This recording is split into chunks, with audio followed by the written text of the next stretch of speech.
Hello guys, bersama saya lagi dalam Alright Nopa Channel. So sekali lagi sahabat semua, MP Arau ya buat hal begitu juga dengan MP Macang, sahabat-sahabat semua. Kalau menteri atau timbalan menterinya itu wanita, beranilah mereka bangkit untuk mempersoal, untuk membuli dan sebagainya. Tapi kalau YB macam sebelum ini, YB Rafizi Ramli, semuanya duduk termenung seperti membuat gunung, sahabat-sahabat semua. Dan mereka mengatakan kerajaan ini sok sendiri. Ya, bagi saya, apa yang saya nampak di Dewan Rakyat hari ini, pihak pembangkang, ahli-ahli Parlimen PAS dan Bersatu inilah yang menunjukkan kebobrokan diri mereka, sahabat-sahabat semua. Tidak habis-habis bermain politik. Katanya kerajaan sok sendiri, tapi apa yang saya lihat bagi saya sendiri, mereka inilah yang sok sendiri menggunakan Dewan Rakyat ini tujuan politik dan sebagainya, menghasut rakyat untuk membenci kerajaan. Sedangkan hakikatnya tugas mereka adalah semak dan imbang dan bersama-sama untuk membangunkan negara, bukannya menghasut rakyat di luar sana membenci. Sedangkan hari ini kerajaan sedaya upaya melakukan segala usaha untuk membangunkan ekonomi yang gagal dipulihkan oleh mereka-mereka ini ketika mereka menjadi dalam kerajaan Perikatan Nasional, sahabat semua.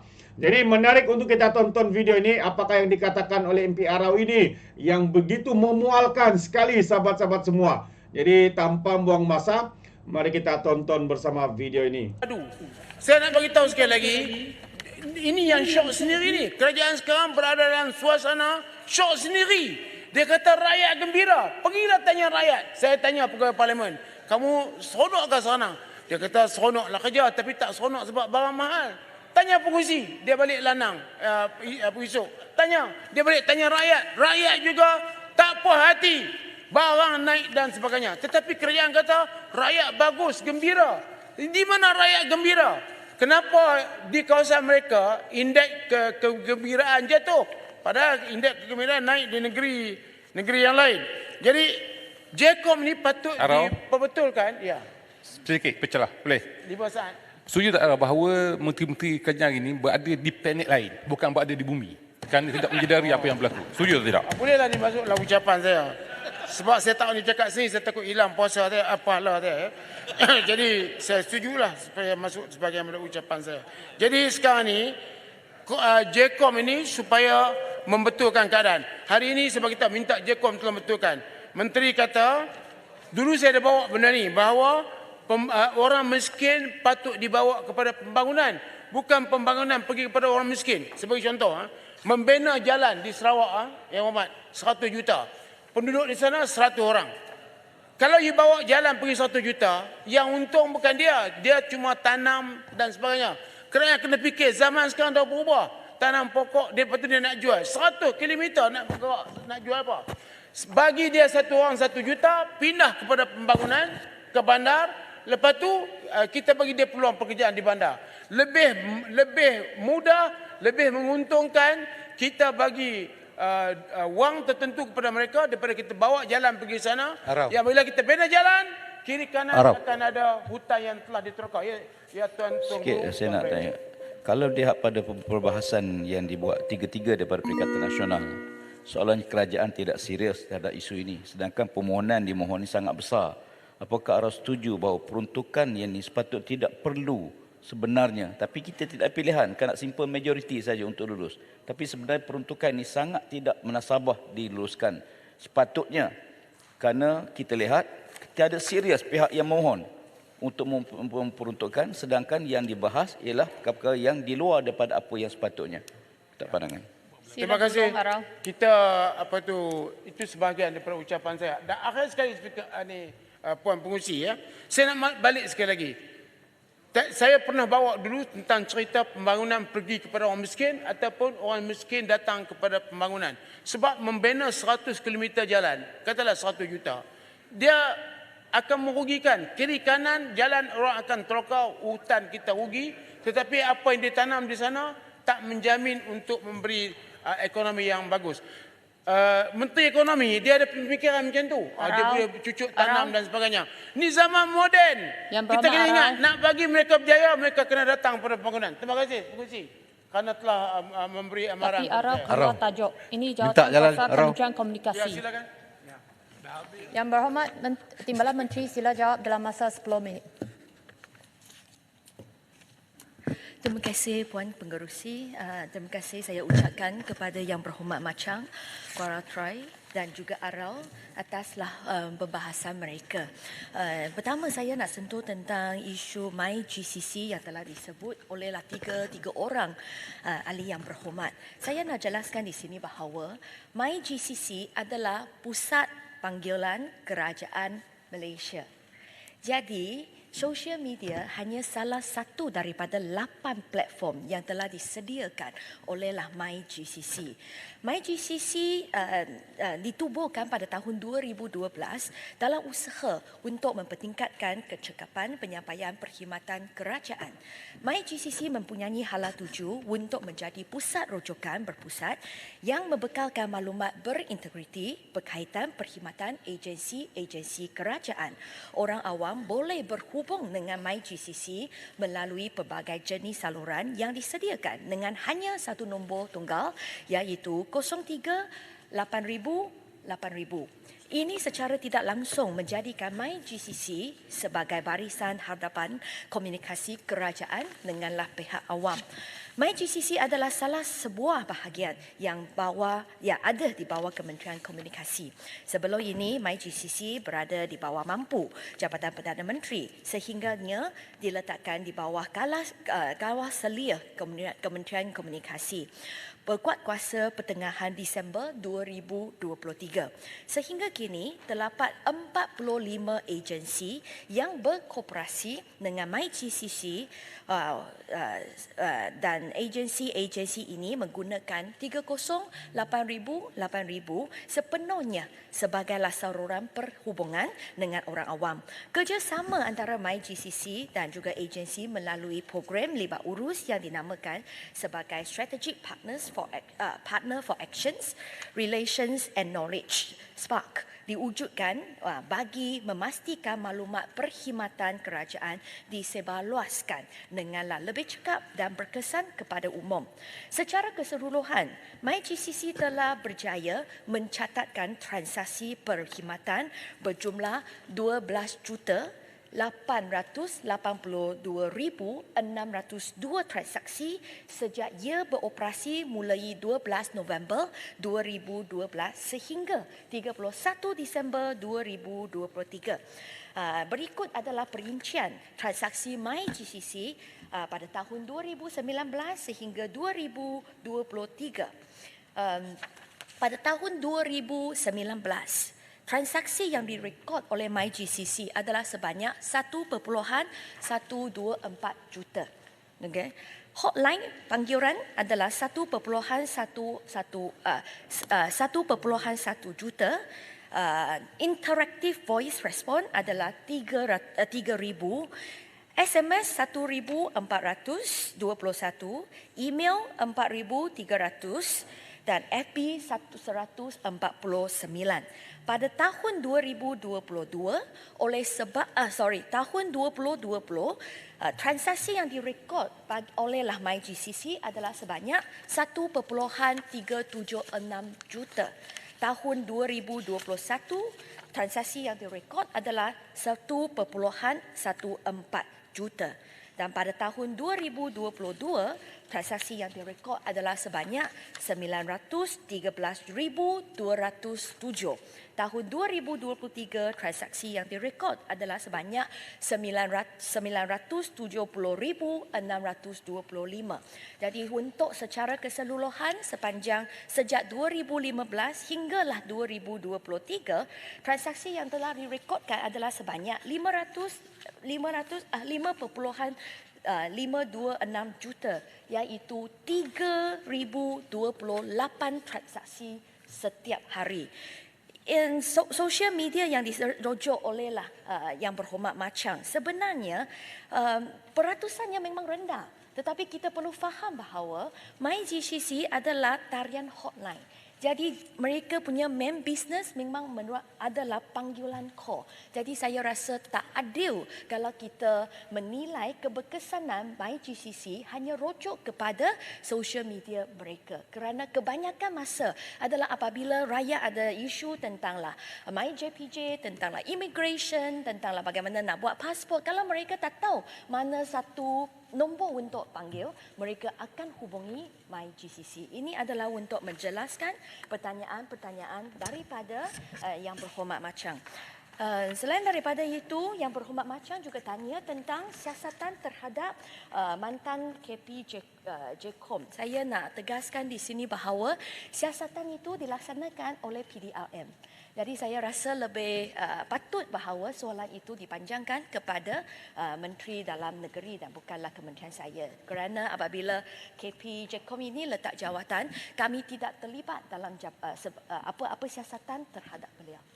Okay. Selain daripada itu, Yang Berhormat juga tanya sama ada Machang, Kuala Krai dan juga Arau, semua tanya tentang sama ada kenapa di bawah Jecom kami ada dua bayaran gaji dan satu adalah sebanyak 11,000 sekejap minta maaf di depan.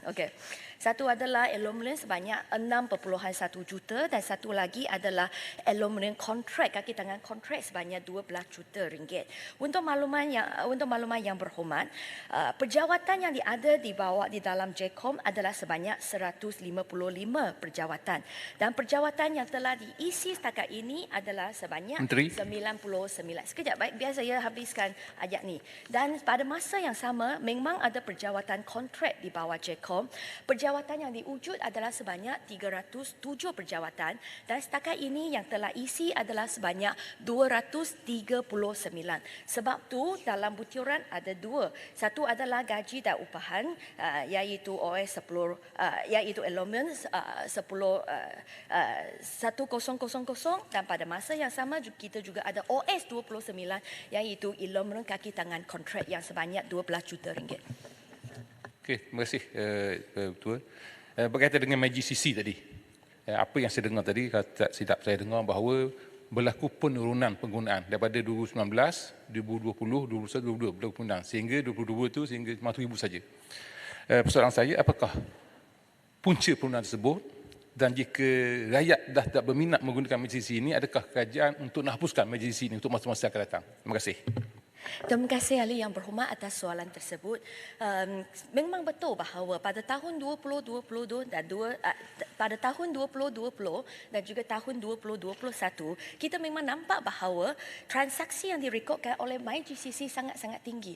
Tetapi saya percaya bahawa itu adalah sebab pada tahun 2020 dan 2021 kita seluruh Malaysia kami berada dalam KPK.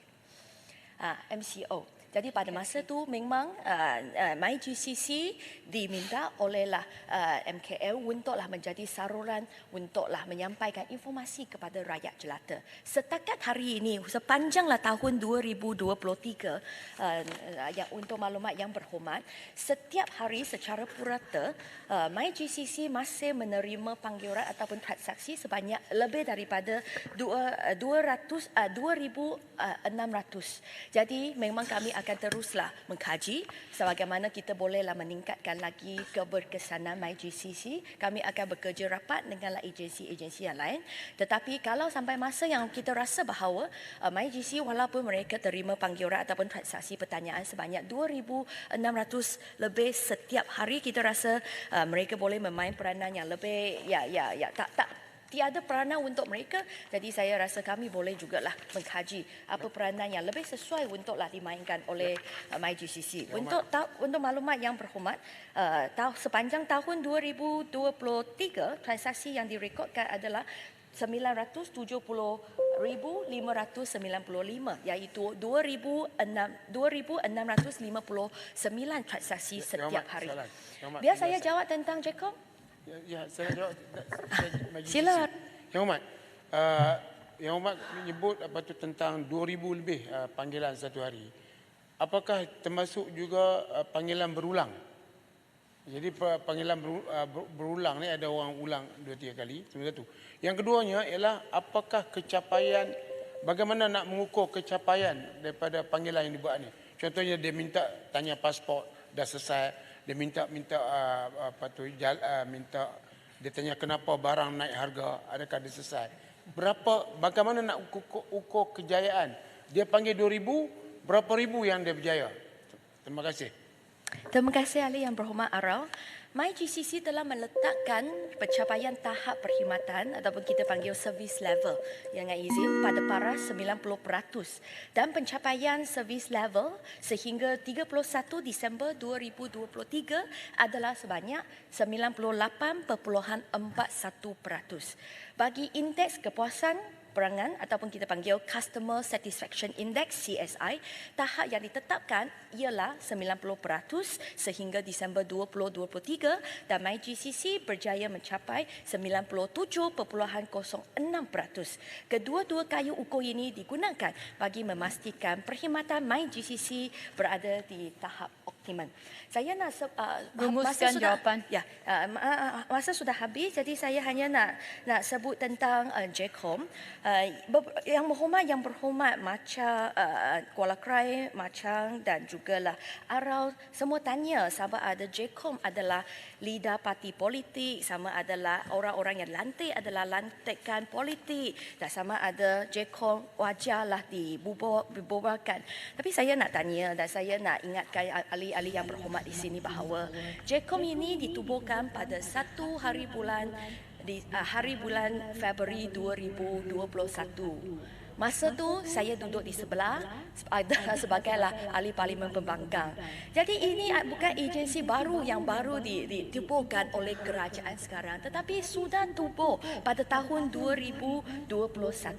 Semua ahli-ahli yang berhormat ataupun parti-parti politik yang berada dalam dewan ini pernah jadi kerajaan. Jadi janganlah tanya saya sama ada JCOM yang ditubuh apabila yang ahli-ahli yang berhormat duduk di sana adalah kerajaan pada masa tu. Sekarang tanya saya sama ada JCOM adalah lidah parti politik, sama ada orang-orang yang lantik adalah lantikan kontrak, kerana JCOM ditubuh di sebelah sana pada tahun 2021. Walau bagaimanapun saya Arau, bagilah menteri jawab Arau. Saya nak menyatakan di sini bahawa Sila duduk. Arau tu speaker kena suruh duduk. Kami akan Bagi dia duduk, bagi menteri jawab. Kita nak dengar menteri jawab. JCOM akanlah main peranan mereka dan tidak ada pertindahan Bila dia dapat jawatan di bawah berdiri, dengarlah mana-mana jawatan, satu agensi lagi di bawah pengawal Kementerian peribadi. Komunikasi. Terima Yang kasih. minta penjelasan sikit, Ahmad. Terima kasih Yang Berhormat Timbalan Terima kasih Haram. Sikit je. Masalahnya ialah bahawa wan jadi JCOM sejumlah ni untuk Yang Berhormat Arau, Thank you. Dah, saya sila tanya duduk. soalan. Masalahnya ialah bahawa wan sejumlah ringgit Malaysia 37 Betapa juta biadabnya ahli parlimen Arau ini, sahabat-sahabat semua. untuk kepala B47 anggaran perbelanjaan mengurus peruntuk. Itu dia. Ini menunjukkan betapa biadab, betapa kurang ajar. Ya, orang bercakap, ya orang apa masih mencela. Ya, kalau kita lihat sebelum itu apa yang dikatakan oleh MP Arau ini, sahabat semua, melalut entah apa. Ya, mereka berkata, mereka berbahas tentang hal komunikasi, ya, tapi dia pula masuk melalut ke mana saya pun tidak tahu. Otaknya ni sudah bingung. Otaknya ni memang tidak boleh pakai. Asyik mengganggu, ya, asyik membuat provokasi, ya, berpolitik sepanjang masa dalam parlimen. Ini yang saya boleh katakan bahwa menunjukkan kebodohan, kebangangan, kedangkalan mereka sendiri. Mereka anggap mereka akan disokong, tapi sebenarnya rakyat muak dengan perangai ahli parlimen veteran seperti ini. Kita harap untuk pilihan raya yang akan datang, ya, dia akan jatuh tersungkur lebih teruk daripada apa yang mereka bayangkan. Itu pandangan saya, sahabat semua. Terima kasih kerana bersama, dan sekiranya Anda mau berikan sebarang komen, Anda boleh berikan dalam ruangan komen. Jadi izinkan saya untuk mengundurkan diri, dan seperti biasa peribahasa mengatakan, apapun kangkap, 2 ton keinginan. Dalam bahasa Melayunya, tepuk dada, tanya selera. Sekian saja daripada Alright No Channel. Kita berjumpa lagi. Bye-bye.